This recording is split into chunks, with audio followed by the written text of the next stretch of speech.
fenomena ini sudah kita tengok ya. Bukan lagi case nasional tapi udah internasional. Saya sekarang lagi di Kuala Lumpur. Di Malaysia orang heboh juga. Bahkan Perdana Menteri Malaysia Datuk Seri Anwar Ibrahim pun sudah bikin video komentar tentang ini. Masya Allah.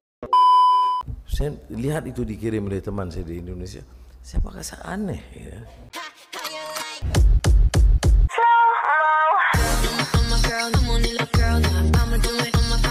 Assalamualaikum, Elsa di sini. Hai guys, hai semua lo tetangga. Gimana kabar teman-teman semua? Semoga sehat selalu, semoga bahagia selalu, dan semoga hari teman-teman semua selalu good day.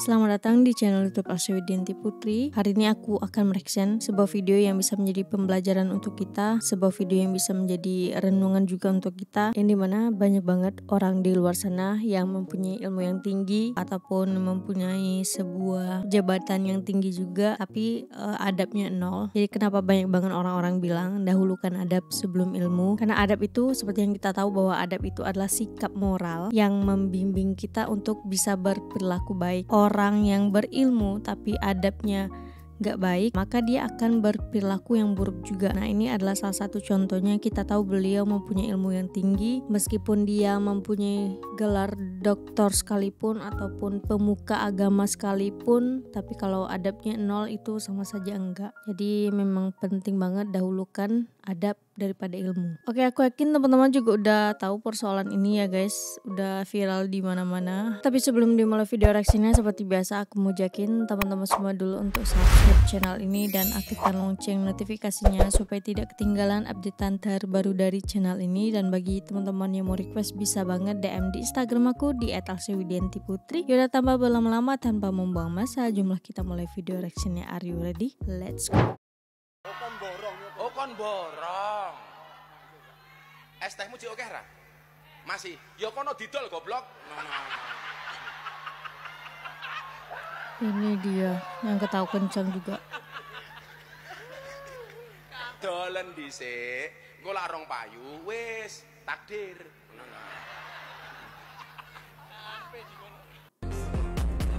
Nah, ini apa? Waktu dia videonya udah viral, barulah dia minta maaf karena udah ditegur sama Mayor Teddy katanya. Aku yakin sih dalam hati bapak nih udah kesel banget. Padahal bapak ini lebih tua loh pada dia. Tuh ditarik gitu. Gus Miftah sekelas wali. Hanya orang yang ilmunya tinggi yang bisa memahaminya. Masya Allah, ini komentar bagus ini. Saya setuju ya. Dan memang sudah terbukti Gus Miftah adalah seorang wali murid bagi anak-anaknya. Dan beliau juga sudah dipastikan insya Allah akan menjadi wali nasab, wali nikah bagi putri-putrinya yang akan menikah nantinya. Dan kalau Gus Miftah memimpin sebuah kelas, otomatis dia akan menjadi wali kelas. Tapi itu nggak mungkin karena beliau adalah pemilik pesantren, nggak mungkin jadi wali kelas. Saya pernah berkunjung ke pondok pesantren beliau di Jogja, Ora Aji, Masya Allah, luar biasa. Tapi kalau wali Allah, nobody knows. Tidak ada satu orang pun yang bisa memastikan siapapun menjadi wali Allah. Dan yang mengenal wali memang wali juga. Betul kalau itu hanya orang yang ilmu tinggi yang bisa memahaminya. Tapi kalau yang komentar ini memastikan Gus Miftah seorang wali, berarti dia wali juga karena dia tahu. Karena yang tahu wali juga wali kan. Namun kita hati-hati ya. Jangan pernah meremehkan siapapun juga. Karena memang Allah Subhanahu wa taala merahasiakan wali-walinya. Jangan pernah meremehkan kemaksiatan sekecil apapun itu, karena Allah merahasiakan murkanya dalam kemaksiatan. Dan jangan pernah meremehkan kebaikan sekecil apapun itu, karena Allah merahasiakan ridhonya dalam ketaatan, dalam amal soleh. Nah, sekarang fenomena ini sudah kita tengok ya. Bukan lagi case nasional tapi udah internasional. Saya sekarang lagi di Kuala Lumpur. Di Malaysia orang heboh juga. Bahkan Perdana Menteri Malaysia Datuk Seri Anwar Ibrahim pun sudah bikin video komentar tentang ini. Masya Allah. Dan ini tentu banyak hikmahnya, dan para pencinta muhibbin Gus Miftah bahkan mengait-ngaitkan dengan kewalian Gus Miftah seperti kisah Nabi Khidir dan sebagainya yang melakukan hal-hal yang melanggar syariat, tapi ternyata itu hikmah. Ataupun pason haji itu mungkin juga wali Allah, sehingga ketika dia dizalimi Allah tak biarkan, Allah turun tangan. Ketika dia melihat nafas, mungkin dia berdoa, ya Allah, aku dizalimi, aku dipermalukan di depan ribuan orang, maka Allah rubah kehidupan Pak Son Haji. Asbab kalimat Gus Miftah Langsung yang berubah merendahkan dia, kehidupan dia, meskipun Masya niatnya Allah. bergurau, tapi ternyata itu telah membuat kesedihan yang mendalam di hati Pak Son Haji, sehingga ada orang yang mau berangkatkan. Gus Miftah mau berangkatkan umroh, awalnya Ustadz Fahru Razi mau berangkatkan umroh, ternyata Gus Miftah mau berangkatkan dengan keluarga. Ternyata mendengar berita itu Ustadz Fahru Razi pun mau berangkatkan haji furadah. Masya Allah, ini luar biasa nih rezeki beliau ya. Kuasa Allah yang membolak-balikkan keadaannya. Yang tadi susah cari uang 100 ribu aja, sekarang tiba-tiba Willy Salim datang 100 juta bawa uang. Tiba-tiba ada Iya, banyak banget di donasi. TikTok Blue Sky katanya 300 juta. Mudah-mudahan sudah ditransfer. Ada yang mau bikinkan rumah Dr. Richard Lee. Nah, jadi banyak barokah, banyak kemanfaat yang didapatkan oleh Pak Son Haji asbab tidak direndahkan oleh Gus Miftah, sehingga para pencintanya mengatakan, wah ini wali ini. Bisa difahami ya, jangan pernah meremehkan siapapun juga. Dan saya mendoakan semoga semua yang menonton video ini, yang komentar, ya menjadi wali Allah semua, menjadi kekasih Allah. Allah ridho kepada kita. Dan ingat, kalau ada orang berbuat salah, berbuat khilaf, itu bukan tanda dia iblis, bukan. Itu bukti dia manusia, tak sempurna. Kita bukan malaikat. Kita punya syahwat, kita punya amarah. Sehingga sebaik-baik orang yang bersalah siapa? Orang yang mengakui kesalahannya, kemudian dia malu, dan dia beristighfar, minta ampun kepada Allah. Kalau satu orang bermaksiat kepada Allah, lalu dia minta ampun dan beristighfar, bukan hanya ampunan. Saya teman-teman Indonesia kirim, dan dia jadi viral, penghinaan kepada orang yang jual teh ya, yang mana di antara paling miskin. Tapi ini pendakwah, dua pendakwah dengan ketawa, dengan maksud menghina sekali, dan dia menimbulkan kemarahan menyeluruh di kalangan rakyat, sehingga Presiden Prabowo Subianto memberi kenyataan yang agak keras, dan akhirnya Gus pendakwah kiai itu berkunjung ke daerah si penjajah itu dan mohon maaf.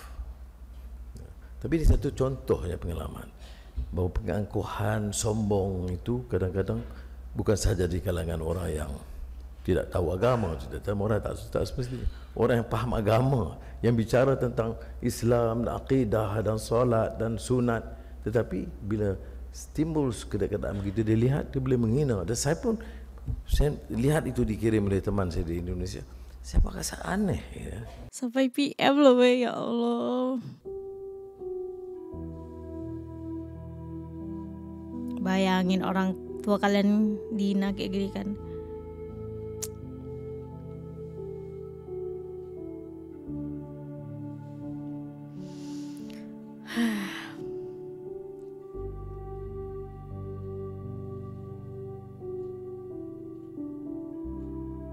Ini dia dapat donasi ratusan juta dari beberapa konten kreator Indonesia gitu juga.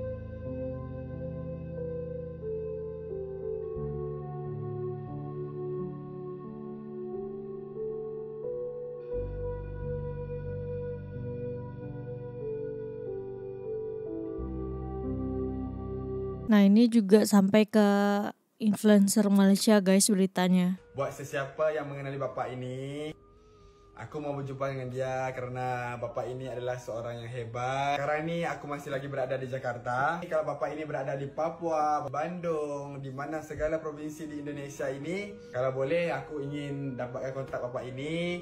Kalau buat siapa ada mengenai bapak-bapak ini, bisa di komen ataupun bantu share video ini. Saya akan datang dan ingin membantu sedikit bapak, memberi sedikit kebahagiaan kepada bapak kerana beliau adalah seorang yang hebat. InsyaAllah minta bantu teman-teman. Okey, terima kasih. Sampai si Aisyar ini datang ke rumah bapaknya, tapi bapaknya lagi menjalankan ibadah haji atau umroh waktu itu. Pas Aisyar ini datang ke rumah bapak ini. Kok bisa ya orang yang di panggung ketawa? Nggak bisa. Ya Allah, semoga Bapak jadi diberikan rezeki yang luas. Amin. Semoga habis ini rezekinya bapaknya lancar ya Allah. Semoga habis ini rezekinya bapaknya lancar ya Allah. Insya Allah sekarang rezekinya memang berkali-kali lipat Allah berikan gitu sama bapaknya. Ya Allah,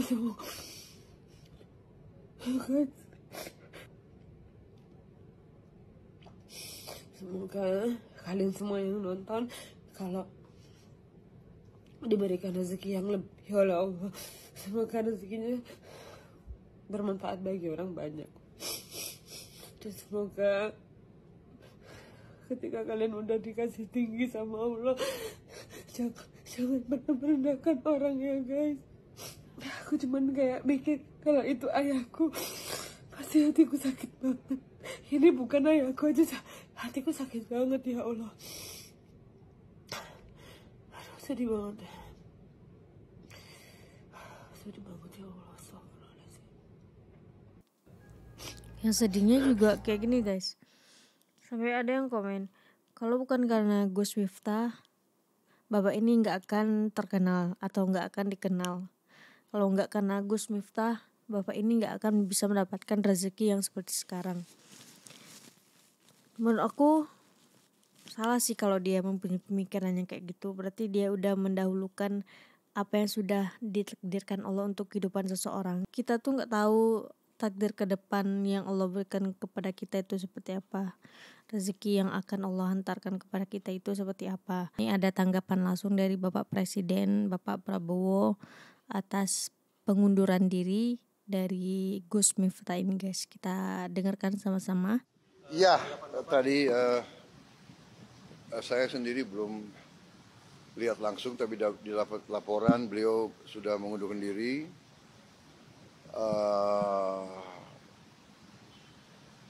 Komentar saya kira itu adalah tindakan bertanggung jawab, tindakan kesatria, ya. Beliau sadar, beliau salah ucap, beliau bertanggung jawab dan beliau mengundurkan diri. Saya kira kita hargai sikap kesatria itu. Saya kenal beliau, ya mungkin karena beliau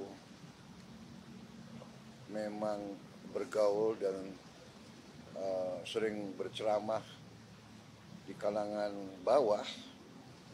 Mungkin bahasa beliau niatnya bukan niat jahat, bukan niat menghina, tapi terlepas mungkin ya salah ucap. Beliau sadar, beliau salah, beliau bertanggung jawab, beliau mengundurkan diri. Saya kira itu ya jelas. Saya kira di Indonesia juga jarang orang merasa salah, bertanggung jawab dan mundurkan diri ya. Jadi kita hargai yang itu. Tapi ya beliau sendiri sadar bahwa beliau salah. Saya memutuskan untuk mengundurkan diri dari tugas saya sebagai utusan khusus Presiden bidang kerukunan beragama dan pembinaan sarana keagamaan. Keputusan ini saya ambil bukan karena ditekan oleh siapapun. Engkau muliakan siapapun yang kau kehendaki, dan engkau hinakan siapapun yang kau kehendaki. Di tanganmu lah segala kebajikan, sesungguhnya engkau maha kuasa atas segala sesuatu. Hari ini, dengan segala kerendahan hati dan ketulusan, dan dengan penuh kesadaran, saya ingin sampaikan sebuah keputusan yang telah saya renungkan dengan sangat mendalam. Setelah berdoa, bermuhasabah, dan istikharah, saya memutuskan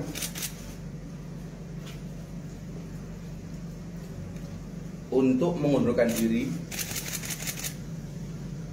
dari tugas saya sebagai utusan khusus Presiden bidang kerukunan beragama dan pembinaan sarana keagamaan.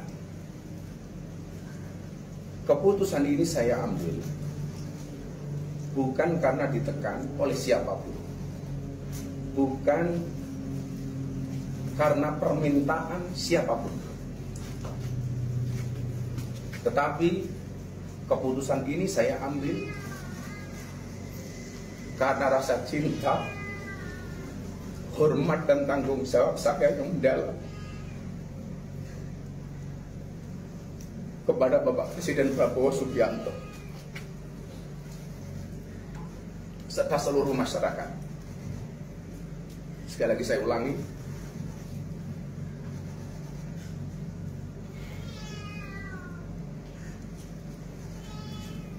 keputusan ini saya ambil bukan karena ditekan oleh siapapun, bukan karena permintaan siapapun, tapi semata-mata keputusan ini saya ambil karena rasa cinta, hormat, dan tanggung jawab saya sangat mendalam kepada Bapak Presiden Prabowo Subianto serta seluruh masyarakat Indonesia. Keputusan ini bukanlah sebuah akhir ataupun langkah mundur, melainkan langkah awal untuk terus berkontribusi kepada bangsa dan negara. Gus Miftah udah mengumumkan untuk mengundurkan diri dari utusan presiden di bidang kerukunan agama semalam tanggal 6 Desember 2024. Dari sini kita bisa sama-sama mengambil pesannya bahwa adab lebih tinggi daripada ilmu, etika juga lebih tinggi daripada ilmu. Semua itu berkesinambungan antara adab, etika, dan ilmu. Kalaulah seseorang itu mempunyai ilmu yang tinggi tapi adabnya kurang baik, itu sama saja enggak. Jadi harus memang selaras antara adab dan ilmu. Apalagi juga Gus Miftah ini pendakwa gitu yang banyak memberikan ceramah-ceramah keagamaan, dan beliau juga sebagai utusan presiden gitu kan, yang memang harus memberikan contoh yang baik kepada masyarakat, harus memberikan contoh perilaku yang baik juga kepada masyarakat. Luar biasa beliau mau mengakui kesalahannya, bahkan sampai mengundurkan diri dari utusan presiden. Seperti yang Bapak Prabowo bilang, banyak banget dari orang-orang di Indonesia ini yang nyatanya salah tapi tidak mau mengakui kesalahan. Jangan pernah merendahkan seseorang, dan pelaku juga harus benar-benar dijaga. Jangan sampai kita menyakiti orang lain dan orang lain itu berdoa kepada Allah, ya Allah aku dizolimi, langsung datang balasan dari Allah dalam sekejap mata. Orang yang tinggi akhirnya jatuh, orang yang di bawah akhirnya naik gitu. Kita nggak tahu kan. Allah itu mudah banget untuk membolak-balikkan keadaan, mudah banget untuk menjadikan orang yang rendah menjadi tinggi, orang tinggi menjadi rendah gitu. Masya Allah banget. Dari ini juga alhamdulillah rezeki dari bapak penjual ST-nya bertubi-tubi datang. Masya Allah, dapat haji furodah, dapat umroh, dapat uang 100 juta, 300 juta dan lain sebagainya. Banyak banget donasi-donasi yang diberikan oleh influencer atau konten kreator Indonesia untuk bapak penjual ST ini. Sampai ada juga ingin dibangunkan rumah, ingin diberikan usaha, diberikan sepeda untuk jual ST-nya gitu dan sebagainya gitu. Dari sini kita bisa melihat kuasa Allah itu sangat-sangatlah luar biasa untuk membolak-balikkan keadaan seseorang gitu. Jadi semoga dari ini kita sama-sama belajar, bukan hanya Gus Miftah yang belajar, kita juga yang mengetahui persoalan ini, kejadian ini juga bisa sama-sama belajar menomorsatukan adab terlebih dahulu baru ilmu gitu. Allah melihat apapun yang kita lakukan, mendengar apapun yang kita ucapkan, meskipun bapak ini memang tidak terucap ketika sebuah kalimat penghinaan itu diberikan kepadanya, tapi dalam hati aku yakin dia berucap. Allah mendengar itu dan kun fayakun, semua terjadi begitu sangat cepat. Oke, untuk video kali ini cukup sekian. Bagi teman-teman yang suka sama video ini, jangan lupa untuk like, komen, dan subscribe, dan kita ketemu di next video. Bye bye. Assalamualaikum.